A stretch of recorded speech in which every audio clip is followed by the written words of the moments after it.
आप प्रवेश कर रहे हैं सीएनबीसी आवाज और इबेक्स कैश के शानदार स्टूडियो में।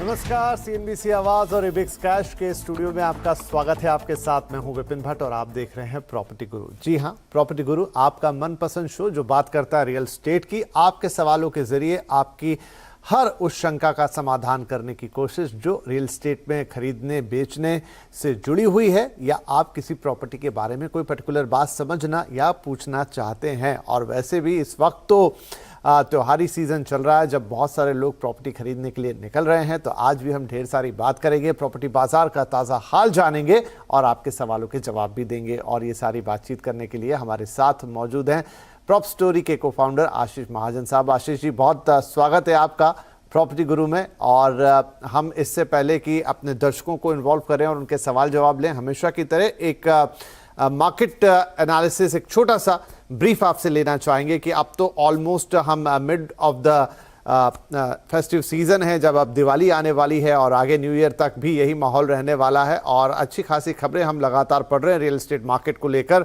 आपका एनालिसिस क्या कहता है? जी विपिन जी, गुड आफ्टरनून।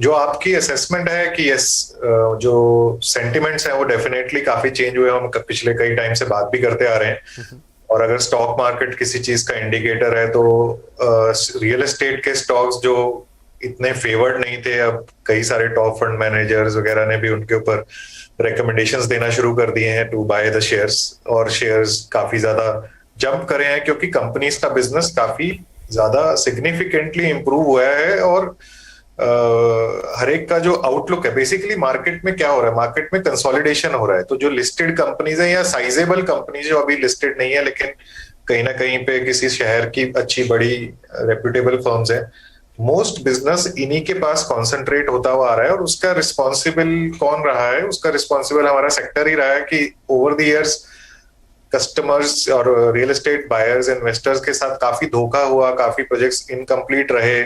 इसलिए ट्रेंड क्या है? ट्रेंड ये है कि कस्टमर कहता है मुझे रेडी टू मूव इन घर चाहिए। दूसरा ये कहता है अगर नहीं है रेडी टू मूव इन, मैं अंडर कंस्ट्रक्शन सिर्फ एक रिलायबल डेवलपर के पास जाऊंगा। और पिछले कुछ सालों में जो लिस्टेड कंपनीज है, गोदरेज, शोभा, प्रेस्टीज एटसेट्रा एटसेट्रा, उन्होंने बहुत सारे डेवलपर्स या बहुत सारे लैंडलॉर्ड्स उनके साथ टाइप्स कर करके प्रोजेक्ट्स लॉन्च किए, क्योंकि बहुत सारे जो डेवलपर्स जिन्होंने परफॉर्म नहीं किया उनकी खुद की कैपेसिटी टू सेल खत्म हो चुकी थी। तो ये एक सिग्निफिकेंट चेंज हुआ है जिसे कंसोलिडेशन हम कहते हैं। मतलब एक एनालिसिस के हिसाब से number of developers, active developers जो इंडिया में हो गए हैं वो 70 to 80% कम हो चुके हैं। तो 100 थे तो अब 20 रह चुके हैं। बहुत ही फ्रेगमेंटेड सेक्टर था।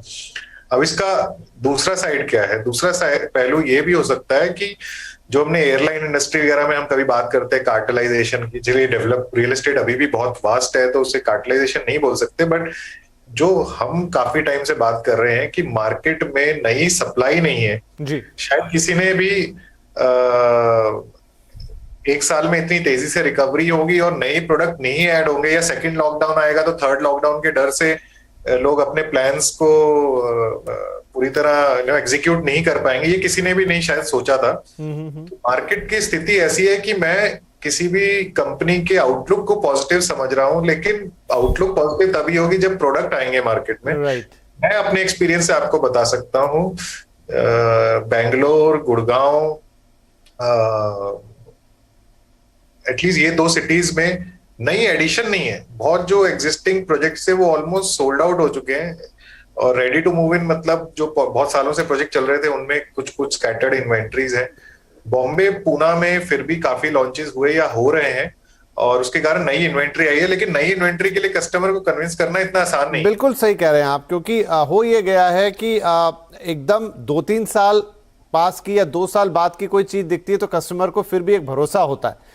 लेकिन अगर आज लॉन्च हुआ है, अभी सिर्फ जमीन है, वहां पर काम शुरू होगा तो 5 साल तो पकड़िए। वो खुद बिल्डर भी ऐसी डेट देते हैं और बायर शायद उतने लंबे इंतजार के लिए तैयार नहीं है। आज अगर आपको एक ऑर्डर आ रहा है अंडर कंस्ट्रक्शन में, वो तो डिलीवर कुछ सालों में ही होने वाला है। तो I think as confidence increases तो बहुत सारे बायर्स ये चीज को रियलाइज करेंगे। और anyways under construction property largely कुछ स्कीम्स, कुछ बेनिफिट्स के थ्रू ज्यादा बिकेगी, but on the other side जो ब्रांडेड प्लेयर्स है जो अच्छा कर रहे हैं वो अब डिस्काउंट देना भी बंद कर दिए। जी, तो और थोड़ा ये थोड़ा reality विचित्र स्थिति तो हो तो गई है बाजार की। चलिए, अब क्योंकि दर्शक जुड़ गए हमारे साथ, उनके सवालों के जरिए आगे बात करते हैं। बड़ा इंटरेस्टिंग कुल मिला के हो चला ये रियल एस्टेट मार्केट, जहां तेजी भी है, कमी भी है, दाम का भी इशू है, और आगे दिख तो रहा है लेकिन वो डिलीवरी थोड़ी लंबी है। तो फिर आदमी को लगता है कि भाई अभी तो 4-5 साल लग जाएंगे तो कैसे, और इतनी जल्दी तो घर बनते नहीं है। खैर, इन सबके बीच आपके सवाल हमें वो रास्ता दिखाएंगे। तो मनीष रस्तोगी साहब आ गए हमारे साथ फोन लाइन पर नोएडा से। मनीष जी, स्वागत है आपका। आपने मेरी और आशीष जी की बात सुनी होगी और आपके मन में भी यही सारे सवाल ऊपर नीचे हो रहे होंगे, लेकिन आपका जो पर्टिकुलर सवाल है वो आप हमें बताएं, उसके लिए हम समाधान बताने की कोशिश करेंगे। Thank you sir. Sir basically मैं जानना चाहता था कि नोएडा एक्सटेंशन में मुझे प्रॉपर्टी लेना था। हाँ। खरीदना था लगभग 40 लाख की रेंज में। ओके। तो कौन से बिल्डर्स पे जाया जाए सो दैट एप्रिसिएशन भी आए और मतलब ठीक भी हो प्रॉपर्टी। तो उस पॉइंट ऑफ व्यू से मैं देख रहा था। एंड सेकेंडली, अंडर कंस्ट्रक्शन में जाना कितना सही रहेगा, वो भी एक डिसीजन लेना था सर। जी, वही बातचीत अभी हो रही थी, लेकिन चलिए हम अभी और इस बातचीत को आपके सवाल के जरिए आगे बढ़ाते हैं। तो आशीष जी, लगभग वही सवाल कि अंडर कंस्ट्रक्शन में जाऊं कि ना जाऊं, और इनको 40 लाख के बजट में एक रेडी पोजीशन प्रॉपर्टी चाहिए नोएडा एक्सटेंशन के अंदर, तो क्या मिलेगी इन्हें? आप अभी स्टॉक की बात ही कर रहे थे। विपिन जी, नोएडा एक्सटेंशन ऑब्वियसली एक अफोर्डेबल डेस्टिनेशन हो जाता है नोएडा के हिसाब से। और बेस्ट पार्ट यही है कि नोएडा एक्सटेंशन में मेट्रो कनेक्टिविटी, रोड कनेक्टिविटी, ये सब है या आ रहा है, और उस हिसाब से इवन साउथ दिल्ली और कनॉट प्लेस और ये सब एरियाज की कनेक्टिविटी आ जाती है। इसलिए कुछ साल पहले नोएडा एक्सटेंशन को घोस्ट टाउन मानने शुरू हो गया था, क्योंकि इतनी ज्यादा सप्लाई क्रिएट हो रही थी वहां पे। लेकिन आज आप जाओगे तो जो रेडी है वो ऑक्यूपाइड भी हो रहा है। काफी सारे जो नोएडा के लीडिंग डेवलपर्स हैं उनकी वहां पे प्रेजेंस है, बड़ी बड़ी टाउनशिप्स हैं। 40 लाख का बजट थोड़ा सा अगर ये स्ट्रेच कर सके तो आई एम श्योर इनको कई सारे अच्छे नाम जैसे महागुन और एटीएस वगैरह, इन सब के कुछ ना कुछ प्रोजेक्ट्स डेफिनेटली मिल सकते हैं। रेडी टू मूव इन में भी चॉइसेस मिल जानी चाहिए, नहीं तो वहां पे रीसेल का भी एक्टिविटी काफी रहता है। तो ओवरऑल इस बजट में या तो उधर देख सकते हैं, नहीं तो NH24 जो गाजियाबाद के थ्रू मेरठ की तरफ जा रहा है, उसके अलोंग भी इनको कुछ ना कुछ चॉइसेस मिल सकते हैं। एक बहुत अच्छी जो टाउनशिप है वहां पे, क्रॉसिंग रिपब्लिक, काफी सालों से एस्टेब्लिश्ड है। वहां के लिए बजट शायद थोड़ा कम पड़ सकता है, बट जब ये एक्सप्लोर करें तो उसको भी एटलीस्ट कंसिडर कर लें। नहीं तो NH24 के अलोंग इनको कुछ प्रोजेक्ट्स मिल सकते हैं। मनीष भाई के सवाल से काफी ज्यादा बातचीत और हो गई, एंड आई होप कि आपको भी एक यहाँ पर सुझाव मिल गया होगा। लेकिन अब क्योंकि बातें काफी हो गई, हमारे कई सारे कॉलर इंतजार में हैं, तो हरीश देसवानी साहब हमें ऑलमोस्ट UAE से कॉल कर रहे हैं। नमस्कार सर, कैसे हैं और क्या पूछना चाहेंगे? जी नमस्ते, thank you for taking me on the call जी। मैं बॉम्बे में था 3 मंथ्स पहले। तो मैं फ्लैट देख रहा था, 2 bedroom hall in the budget range of 1.7 to 2 CR जी। और मैंने 2 प्रोजेक्ट वहां पे शॉर्ट लिस्ट किए थे जो मुझे अच्छे लगे थे। एक था अंधेरी में लॉन्स एंड बियॉन्ड्स ओमकार का, जो अंधेरी ईस्ट में है जी, अपटाउन के पास में। और दूसरा मुझे एक शॉर्ट लिस्ट किया था राजेश लाइफ स्पेस का, मलाड वेस्ट में, डी मार्ट के पास में। I think it's called Raj Infinia. Okay. तो मैंने थोड़ी इन्वेस्टिगेशन की तो पता चला कि दोनों प्रोजेक्ट जो है वो काफी थोड़े डिले चल रहे हैं और होल्ड पे थे। लेकिन ये 3-4 महीने पहले की बात है। अभी रिसेंटली क्योंकि उनके बंदे जो है मेरे टच में, तो वो बोल रहे कि now the work is in full flow. Because of covid it was slow down, but now it's in full flow. तो मुझे ये पूछना था, which one is a better opportunity to invest and how reliable the builder is? Because both the projects are RERA registered and I understand it's 40-50% or more than that complete, but not 100% complete yet. जी देखिए, अब तो नए project मुश्किल से ही ऐसे मिलेंगे जो RERA registered ना हो, लेकिन बावजूद उसके क्योंकि अब हम कोविड काल से गुजर रहे हैं और अभी भी पूरी तरह खत्म नहीं हुआ है, तो डेट फ्लक्चुएट होंगी। हालांकि दोनों ही प्रोजेक्ट, जितनी मेरी जानकारी है, समय से काफ़ी पीछे हैं। डेवलपर अच्छे हैं इसके, लेकिन चूंकि इसमें से एक प्रोजेक्ट तो मैं जानता ही हूं कि रीडेवलपमेंट प्रोजेक्ट है और रीडेवलपमेंट प्रोजेक्ट में कई बार इश्यूज आ जाते हैं। लेकिन बेस्ट यहाँ पर आशीष जी हैं जो इन दोनों ही प्रोजेक्ट के बारे में हमें जानकारी देंगे। तो आशीष जी, एक प्रोजेक्ट है ओंकार का, दूसरा है राज इन्फिनिया का।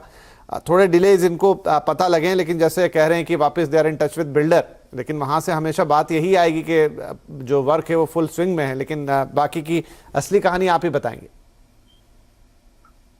जी विपिन जी, हाँ तो मुंबई में डेफिनेटली बहुत डेवलपर्स के साथ डिस्ट्रेस रहे, शायद इनमें ये दोनों डेवलपर भी आ जाते हैं, स्पेशली गिवन जो टाइमलाइंस आप बता रहे हैं।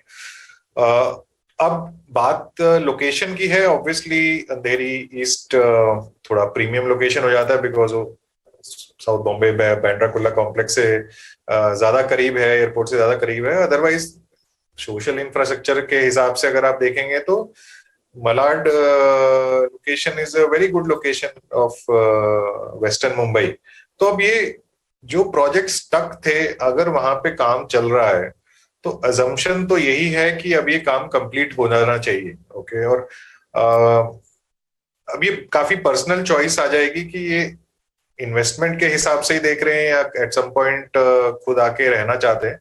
अदरवाइज रेरा डज गिव एक सर्टिफिकेट, डेफिनेटली रेरा दे रहा है कि प्रोजेक्ट का अगर रेरा लिया गया है तो एक डेवलपर ने कमिटमेंट करी है उस डेट के लिए। बट दैट सेड, जो प्रोजेक्ट्स पुराने थे, हम भी काफी ऐसे प्रोजेक्ट्स जानते हैं जो रेरा टाइम अंडर रेरा आने के बाद भी वो आगे आगे आगे बियॉन्ड डिले करते जा रहे हैं, और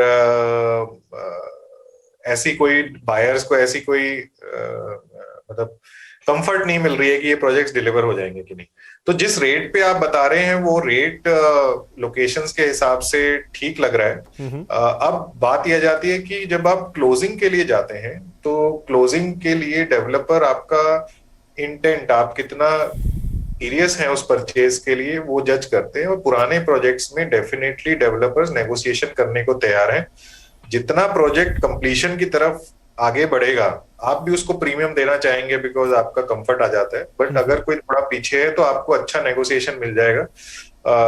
मोस्टली हम जो देख रहे हैं कि इन्वेंट्री की स्केर्सिटी होने के कारण राइट यूनिट मिलना मुश्किल होता जा रहा है। तो अगर आपको अपनी चॉइस का यूनिट मिल रहा है और आप नेगोशिएट करना चाहते हैं तो मेरी सजेशन तो यही होगी कि आप जिसे कहते हैं डिस्कशन टेबल पे आइए और चेकबुक लेके बैठिए, फिर आपको एक अच्छा रेट मिलेगा जो 5-8% डेफिनेटली नीचे हो सकता है, कुछ प्रोजेक्ट्स में 10% नीचे भी हो सकता है। ठीक है, चलिए तो हरीश साहब देखिए, दोनों प्रोजेक्ट्स के बारे में आपको जानकारी दे दी है और रेरा होने के बावजूद भी कई जगह डिलेज हैं। और जैसा हमने कहा कि चूंकि अभी ये कोविड काल चल रहा है उसमें कई लोगों को एक्सटेंशन भी मिले हैं, प्रॉब्लम्स भी आए हैं, तमाम चीज़ें हुई हैं, लेकिन जो सलाह आशीष जी दे रहे हैं कि आप एक बार फिर से टेबल पे रीनिगोशिएट कर सकते हैं, लोकेशंस दोनों ही बढ़िया हैं और आप भी अपनी तरह से एक नज़र रखिए, हो सकता है कि तो जगह को विजिट ज़रूर कीजिए। कंस्ट्रक्शन क्योंकि यहाँ बड़े पैमाने पे हो रहा है और उसमें कितना वक्त लगेगा, आपकी यूनिट कब मिलेगी, ये बहुत सारे बारीक से पॉइंट्स होते हैं। तो चलिए इसी सलाह के साथ एक छोटा सा ब्रेक ले लेते हैं। इन ब्रेक के बाद आज काफ़ी बातचीत हो रही है क्योंकि ज़रूरी भी है, अब इतना जो मार्केट में एक तरीके का हम देख रहे हैं कि रश है, उस रश में बारीकी से ही चीज़ों को समझना ज़रूरी है। एक छोटा सा ब्रेक के बाद बातचीत जारी रहेगी।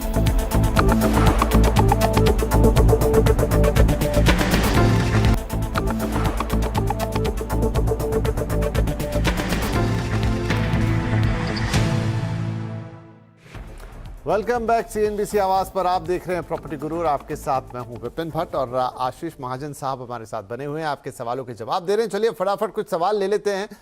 उद्धव निकम साहब का हमारे पास मेल है और आप कहते हैं, आप पूछना चाहते हैं कि साउथ मुंबई में पीरामल महालक्ष्मी प्रोजेक्ट में आपको एक घर लेना है, 3 BHK की कीमत करीब 6 करोड़ रुपए है और पोजीशन 2025 में मिलेगा। Location, developer, project under construction का रिस्क, सभी बातों पर जानकारी चाहिए।